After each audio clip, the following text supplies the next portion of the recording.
Analicemos el siguiente fallo. Partes CJ contra DG y otros sobre nulidad de escritura e instrumento. Aun cuando la actora hubiera comprendido el sentido del acto de la compraventa inmobiliaria, se decreta su nulidad ante la evidente desproporción entre el valor real de la propiedad y lo pagado. Sumario. 1.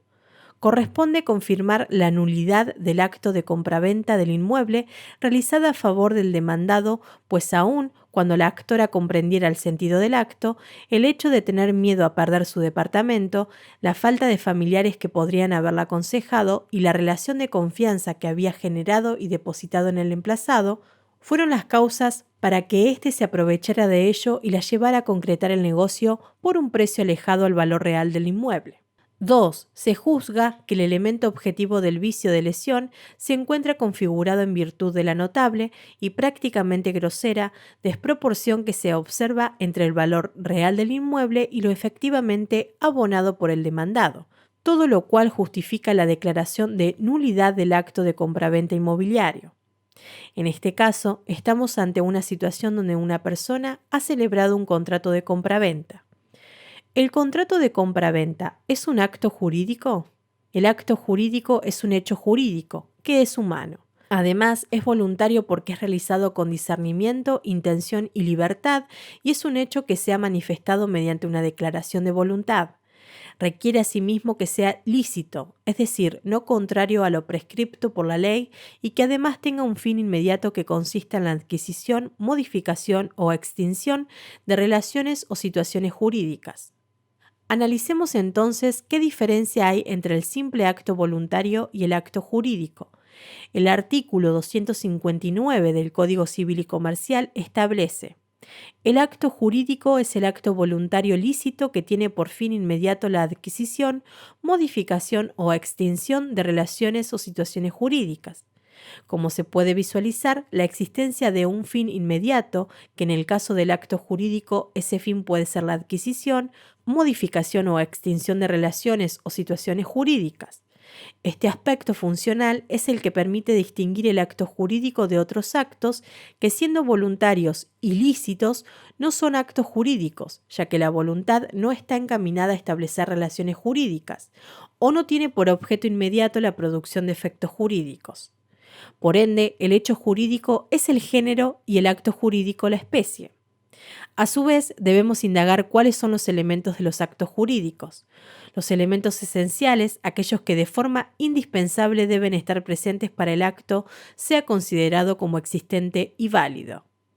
Estos son los sujetos, el objeto, la causa y la forma. Los elementos naturales son los que están insertos en la naturaleza de un acto jurídico concreto y determinado, de tal manera que el derecho se los atribuye aun cuando las partes no lo hayan incluido. Los elementos accidentales son incorporados expresamente por la voluntad de las partes. Estos son el plazo, el cargo y la condición. Retomando la situación jurídica planteada, las partes han celebrado un contrato de compraventa que se trata de un acto jurídico. El artículo 957 lo define. Contrato es el acto jurídico mediante el cual dos o más partes manifiestan su consentimiento para crear, regular, modificar, transferir o extinguir relaciones jurídicas patrimoniales. Aquí se concibe al contrato como una especie del género acto jurídico. Habla de partes y no personas. Cuando manifiesta que las partes prestan su consentimiento, está haciendo referencia a que la voluntad debe ser expresada por sujetos capaces, adecuadamente exteriorizada, no encontrarse afectada por algún vicio tal como error, dolo o violencia, que son los vicios de la voluntad, ni haber dado lugar a un acto jurídico que adolezca de lesión, simulación o fraude. Dicho acto debe respetar las exigencias en materia de objeto y causa. Las partes son los sujetos a quienes se imputan las relaciones jurídicas que el acto tiene por fin establecer, aquellos cuyos derechos se crean, modifican, transfieren, extinguen, etc.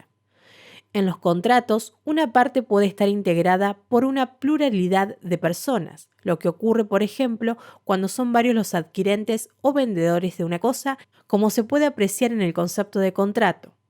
Fin inmediato, que en este caso se trata de crear, modificar, transferir o extinguir relaciones jurídicas patrimoniales. Esta característica distingue al contrato de cualquier otra forma de acuerdo al que pueden arribar dos partes, pues será contrato cuando la relación jurídica establecida sea patrimonial. Como se puede visualizar en la definición de contrato, podemos identificar los elementos del acto jurídico. También analicemos el concepto de contrato de compraventa específicamente. Artículo 1123. Hay compraventa si una de las partes se obliga a transferir la propiedad de una cosa y la otra a pagar un precio en dinero. En este concepto también se pueden identificar los elementos esenciales del acto jurídico: sujetos, objeto, causa, fin y forma.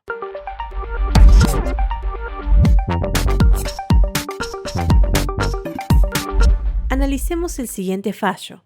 Partes: CJ contra DG y otros sobre nulidad de escritura e instrumento.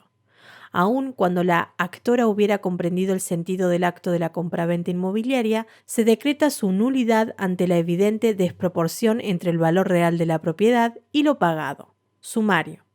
1.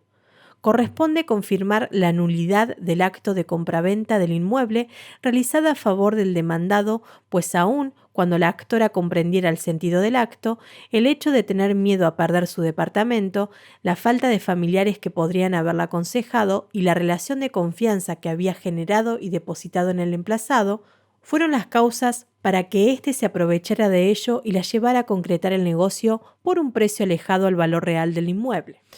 Como se puede apreciar en la situación, no se ha celebrado cualquier contrato de compraventa, sino un contrato de compraventa cuyo objeto recae sobre inmueble. Como desarrollamos previamente, el contrato es un acto jurídico. El artículo 1123 del Código Civil y Comercial define el contrato de compraventa diciendo: hay compraventa si una de las partes se obliga a transferir la propiedad de una cosa y la otra a pagar un precio en dinero. El contrato de compraventa como acto jurídico puede ser verbal o escrito, pero en algunos casos la ley exige que sea realizado por escrito y elevado a escritura pública. La forma es el conjunto de prescripciones respecto a las solemnidades que deben estar presentes al momento de la celebración de acto para el mismo sea válido. Es el elemento externo del acto. La regla en los actos jurídicos es la libertad de formas, es decir, que las partes, mediante la autonomía de la voluntad, pueden elegir la forma para celebrar el acto jurídico, pero existen ciertos límites que impone la ley donde para ciertos actos jurídicos se exige una determinada forma. Los actos jurídicos pueden ser formales, que son aquellos que en virtud de la ley o de la voluntad de las partes deben ser otorgados para determinadas solemnidades, y los actos jurídicos no formales o de forma libre, que pueden realizarse bajo cualquiera de las formalidades idóneas para exteriorizar la voluntad. A su vez, los actos jurídicos formales se dividen en actos formales de solemnidad absoluta, actos formales de solemnidad relativa y actos formales no solemnes. Los actos formales de solemnidad absoluta son aquella cuya eficacia depende del estricto cumplimiento de las formalidades legalmente impuestas, de modo que la inobservancia de la forma prescripta acarrea la nulidad del acto, privándolo de todo efecto jurídico, por ejemplo, el matrimonio, la donación de inmuebles, el testamento. Por otro lado, los actos formales de solemnidad relativa son aquellos en los que la eficacia del acto depende del cumplimiento de una formalidad determinada, cuya inobservancia, si bien priva al acto de sus efectos propios, no impide que produzca otros efectos jurídicos previstos en la ley, como sucede, por ejemplo, con la transmisión de la propiedad de cosas inmuebles. Este sería el caso que estamos analizando, donde celebra un contrato de compra-venta de un inmueble. La regla es que los contratos que tienen por objeto la adquisición, modificación o extinción de derechos reales sobre inmuebles deben ser otorgados por escritura pública. Ahora bien, si la compraventa se realiza mediante boleto privado de compraventa, que es muy frecuente que se celebre de esta forma tratándose el boleto de un instrumento privado, no es que el contrato será nulo, sino que se generará en la persona del vendedor una obligación de hacer, la de otorgar la escritura pública.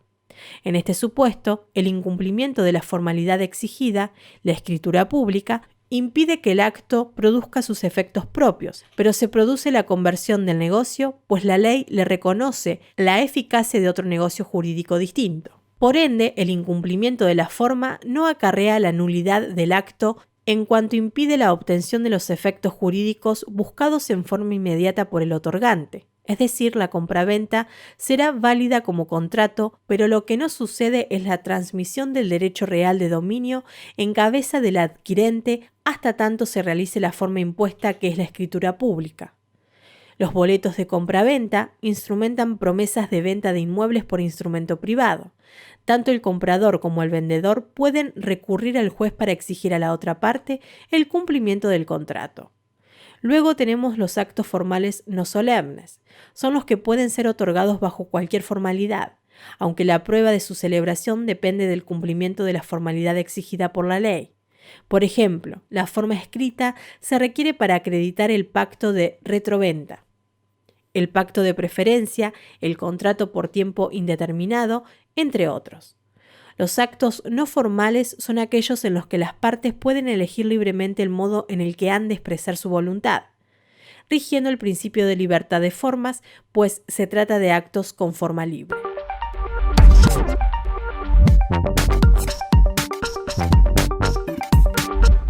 Analicemos el siguiente fallo.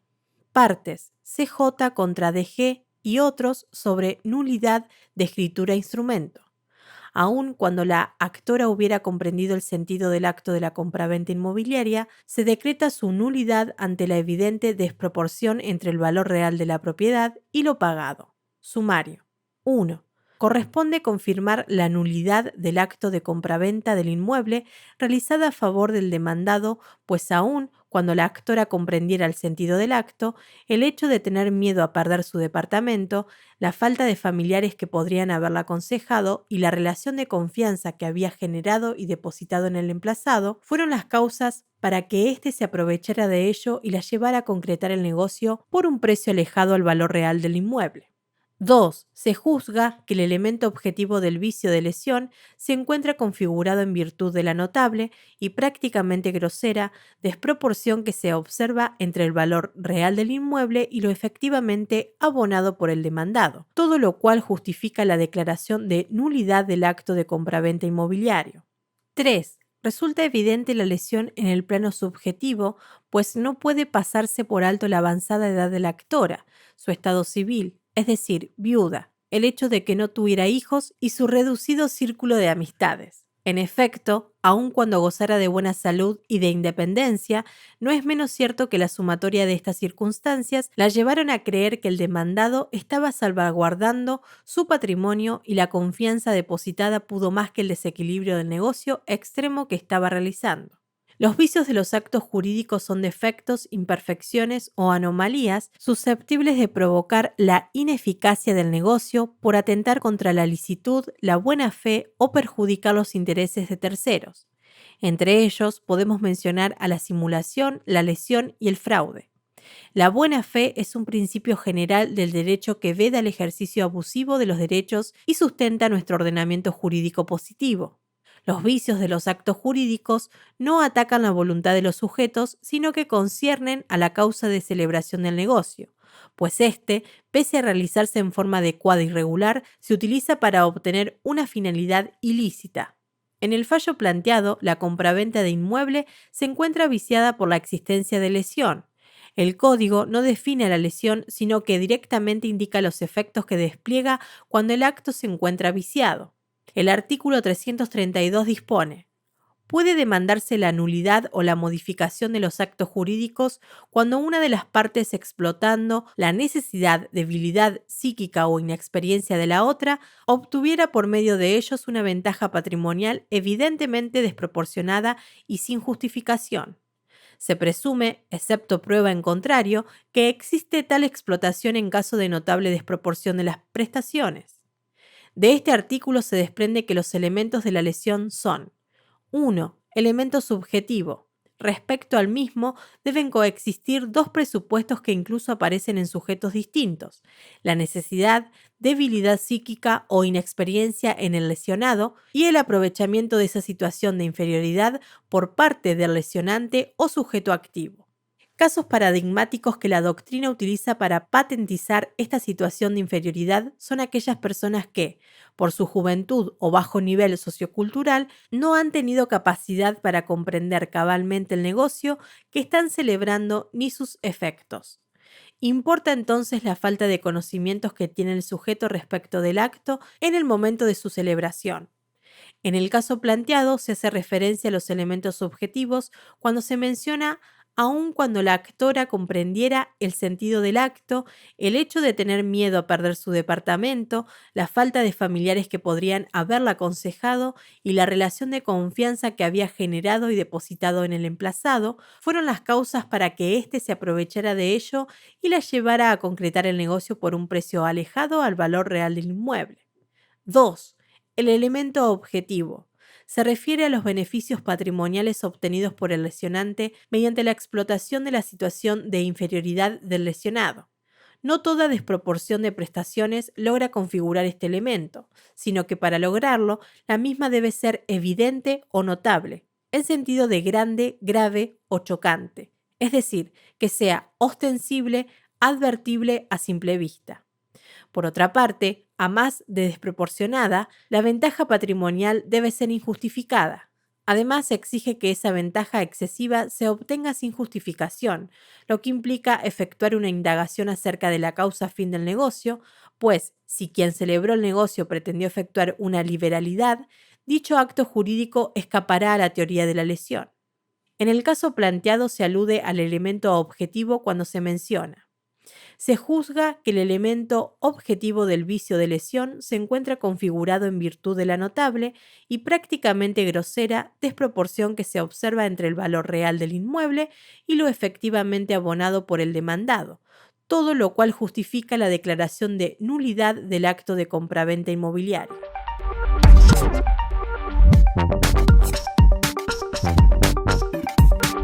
Analicemos el siguiente fallo. Partes: CJ contra DG y otros sobre nulidad de escritura-instrumento. Aun cuando la actora hubiera comprendido el sentido del acto de la compraventa inmobiliaria, se decreta su nulidad ante la evidente desproporción entre el valor real de la propiedad y lo pagado. Sumario. 1. Corresponde confirmar la nulidad del acto de compraventa del inmueble realizada a favor del demandado, pues aun cuando la actora comprendiera el sentido del acto, el hecho de tener miedo a perder su departamento, la falta de familiares que podrían haberla aconsejado y la relación de confianza que había generado y depositado en el emplazado fueron las causas para que éste se aprovechara de ello y la llevara a concretar el negocio por un precio alejado al valor real del inmueble. La ineficacia de los actos jurídicos puede tratarse de ineficacia estructural, la cual proviene de vicios existentes en el momento mismo de la formación del negocio jurídico y que atañe a su estructura, es decir, que se localiza dentro del mismo. Por ejemplo, la falta de capacidad de una de las partes o presencia de un vicio de la voluntad o del acto jurídico. También puede tratarse de ineficacia funcional, la cual adquiere relevancia con posterioridad a la celebración del acto y en virtud de causas que se hallan fuera de su estructura. Por ejemplo, el contrato se extingue porque una de las partes no lo cumple y la otra ejerce la facultad de resolverlo. En el fallo descripto se ha dado lugar a la acción de nulidad extendida a esta como un supuesto ineficacia estructural, ya que ha existido el vicio de lesión que se presenta como un vicio en el acto jurídico propiamente dicho. Ya analizamos que la lesión requiere tanto de sus elementos subjetivos como objetivo para que se pueda acreditar su existencia. El vicio de lesión origina en cabeza del lesionado o sus herederos dos acciones. Ninguna otra persona puede ejercer esta acción. Ello resulta así del artículo 332 del Código Civil y Comercial. Los sucesores singulares no pueden accionar por acto entre vivos, porque la acción es de carácter personalísima. Así, los legitimados activos tendrán la posibilidad de entablar, tanto por vía de acción como de excepción, la nulidad, en este caso, la nulidad relativa en los términos de los artículos 386 y 388 del Código Civil y Comercial, o bien solicitar la modificación del acto lesivo, es decir, un reajuste equitativo del convenio. Si el lesionado opta por esta segunda opción, el litigio queda trabado en ese aspecto y el demandado no puede reconvenir por nulidad. Ahora bien, en el caso de que el lesionante demande por nulidad, el demandado puede, al contestar la demanda, modificar dicho reclamo en acción de reajuste. Se ofrece suprimir la desproporción de las prestaciones. ¿Pero qué es la nulidad? Es una sanción legal que priva de sus efectos normales a un acto jurídico en virtud de una causa originaria, es decir, existente en el momento de su celebración. Ineficacia estructural. Esta se clasifica en nulidad absoluta y la nulidad relativa. El artículo 386 del Código Civil y Comercial dispone: son de nulidad absoluta los actos que contravienen el orden público, la moral o las buenas costumbres. Son de nulidad relativa los actos a los cuales la ley impone esta sanción solo en protección del interés de ciertas personas. En el caso planteado de la compraventa viciada con lesión, estaríamos ante un supuesto de nulidad relativa. Esta solo puede declararse a instancia de las personas en cuyo beneficio se establece. Aquí es la víctima de la lesión la que ha planteado la nulidad, atento al artículo 332 que nos dice: puede demandarse la nulidad o la modificación de los actos jurídicos cuando una de las partes, explotando la necesidad, debilidad psíquica o inexperiencia de la otra, obtuviera por medio de ellos una ventaja patrimonial evidentemente desproporcionada y sin justificación. Se presume, excepto prueba en contrario, que existe tal explotación en caso de notable desproporción de las prestaciones. El afectado tiene opción para demandar la nulidad o un reajuste equitativo del convenio, pero la primera de estas acciones se debe transformar en acción de reajuste si éste es ofrecido por el demandado al contestar la demanda. La declaración de nulidad vuelve las cosas al mismo estado en que se hallaban antes del acto nulo, y en caso de tratarse de un acto ya cumplido, obliga a las partes a restituirse mutuamente lo que han recibido en virtud de él. El lesionante debe naturalmente ser considerado como poseedor de mala fe. La acción de reajuste permite eliminar la desproporción obligacional y el consecuente perjuicio causado al lesionado, pero conservando la validez del acto. De allí la preponderancia que el legislador le ha otorgado por sobre la de nulidad en virtud del principio de conservación del negocio jurídico, por cuanto el demandado por una acción de nulidad puede reforzar el cambio de la acción por la de reajuste, pero no a la inversa. Su fin no es enmendar y eliminar un mal negocio, sino impedir un lucro desmedido e injustificado de quien se aprovechó de la situación de inferioridad de un tercero.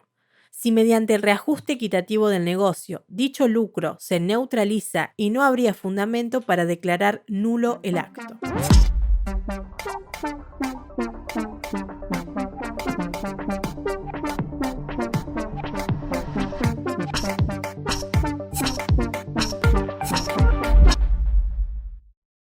Habiendo leído el sumario de sentencia propuesto y teniendo en cuenta lo estudiado en este módulo y lo regulado por el Código Civil y Comercial de la Nación, respecto del vicio simulación, se solicita que respondan a los interrogantes que se presentan a continuación, argumentando y fundamentando su respuesta de forma completa. 1. ¿Cuál o cuáles son los elementos del acto simulado? 2. ¿Cuál sería la importancia de la existencia del contradocumento en el acto jurídico simulado? Para resolver la actividad propuesta es importante reconocer las relaciones jurídicas distinguiendo sus características existentes en situaciones problemáticas, clasificar en el caso práctico planteado las diferentes relaciones jurídicas con sus efectos correspondientes, reconocer la tutela judicial acorde a la necesidad de solución en una situación planteada, relacionar conceptos aprendidos en la resolución de un caso de jurisprudencia actual. Luego de haber analizado la sentencia propuesta y de relacionar la problemática abordada en la misma con los temas que se desarrollaron en el módulo 4 relativos al vicio de los actos jurídicos denominados simulación, podemos afirmar respecto al primer interrogante que los elementos del negocio simulado son: a. La declaración deliberadamente disconforme con la verdadera intención de las partes. B. El acuerdo de partes sobre la falsa declaración. Y C. El propósito de engañar a terceros. El primer recaudo supone que la disconformidad entre la voluntad interna y la declarada por las partes es intencional, no es producto del error, sino que es querida y conocida por ambas partes. En otras palabras, en el acuerdo simulatorio, la voluntad interna y declarada coinciden. Las partes, de común acuerdo, producen la apariencia externa de un negocio jurídico ficticio para engañar a terceros, sin pretender dar lugar al efecto jurídico de dicho negocio. El segundo presupuesto supone la conformidad de todos los otorgantes del acto en el negocio simulado sobre la disconformidad entre lo querido y lo declarado, y se caracteriza por el querer común de no atribuir al acto aparentes efectos vinculatorios. Por último, la acción de simulación requiere el propósito de engañar, que no necesariamente implica ocasionar un perjuicio jurídico a terceros, porque su causa puede ser inocua, en cuyo caso estaremos en presencia de una simulación lícita. O bien puede sí implicarlo, es decir, puede existir el fin de defraudar a terceros, quienes desconocen que el acto es falso, o el de ocultar una violencia legal. Con respecto a la pregunta 2, podemos afirmar que el contradocumento es un instrumento en el cual las partes acuerdan y declaran por escrito la insinceridad de un acto jurídico, es decir, que realizaron un acto simulado, manifestando la verdadera intención y alcance de éste. El contradocumento es la prueba por excelencia entre las partes de la simulación. Este consiste en la prueba inequívoca de los hechos, ya que es la constancia escrita, ya sea mediante instrumento público o privado, en el cual las partes manifiestan el verdadero carácter del acto que ellas han celebrado, por lo que deviene innecesario el aporte de indicios y presunciones que corroboren la realidad a que se refiere. De allí su relevancia probatoria para ciertos supuestos. Es un documento que se usa normalmente para comprobar la simulación total o parcial de un acto entre las partes. La importancia radica en la posibilidad de hacerlo valer en un determinado proceso judicial. De lo contrario, no puede ser oponible, menos a terceros que actuaron de buena fe.